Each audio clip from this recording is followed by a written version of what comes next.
Like I asked my accountant, he says, don't do it, doesn't work. I asked my lawyer, don't do it, it's a liability. I asked a couple of rich people, don't do it, it doesn't make sense. I asked a billionaire, he's like, yeah, you should definitely do it. And I said, huh? My daughters would have I will pay for 3 or 4 universities, names, the top. Okay. So whatever those top 3 or 4 are at the time, I'll give them that choice. And then I will have a little footnote to it. Don't worry about what you learned there. Only go there to meet people. I want to know where the Obamas are going, okay, where the Bushes are going, where the Charleses are going. You know, I want to know where the Blackstones are sending their kids or their grandkids. And that's the only place I would pay for my kids to go to school. Why the G550? Well, it was the end of the year, and my accountant called me and said, hey man, you got a big tax problem this year. You made too much money? Yeah.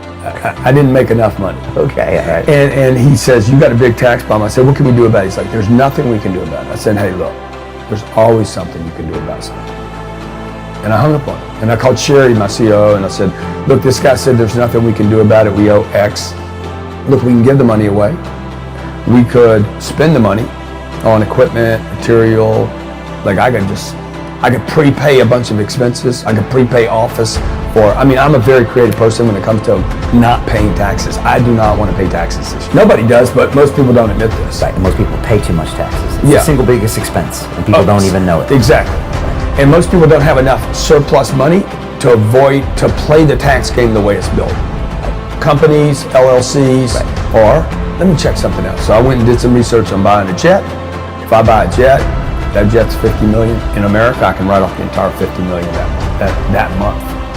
So I called Gulfstream up. I said, hey, you guys have a Gulfstream 550 or a 650 for sale. I'm interested in a jet. I got to take delivery by the end of the year. And they're like, call my accounting department. I said, send Gulfstream a check for X.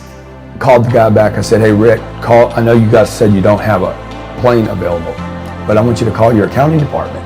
I sent a little gift to you. Call me back when you get the gift, right?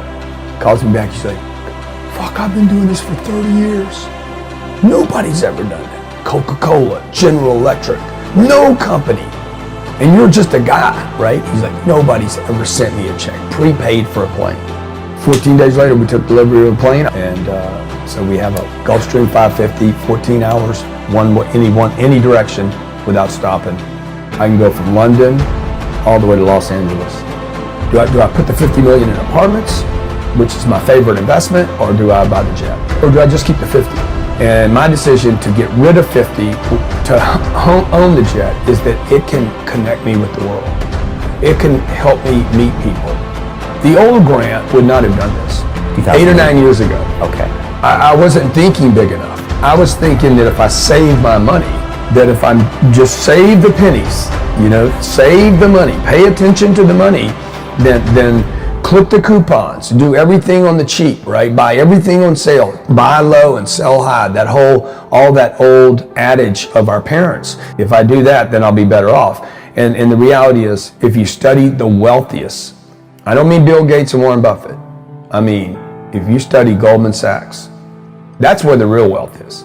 Okay. Study the wealthiest. Explain that. Why isn't it Gates and Buffett? Because they're only worth 80 billion. Okay. Okay. Goldman Sachs will destroy 80 million in an hour. You're talking about Vanguard controls $5 trillion of ETFs. That's money. So there's so much money on this planet. You got to look at how does Coca-Cola make a decision about 3 or 4 or 5 jets? Because they want to move their executives around the world to make sure they have their products in the front of the shelves. So that's how I made the decision to do this. Not based on what 98% of the people think, but what 1 or 2% of the population thinks. Like I asked my accountant, he says, don't do it, doesn't work. I asked my lawyer, don't do it, it's a liability. I asked a couple of rich people, don't do it, it doesn't make sense. I asked a billionaire, he's like, yeah, you should definitely do it. And I said, huh? He's like, you should definitely do it.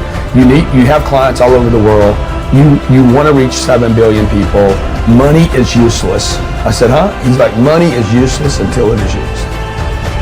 Right? You don't need money, dude. You need people. He's like, people have the next money you want. Right. And I was like, this was mind-boggling for me.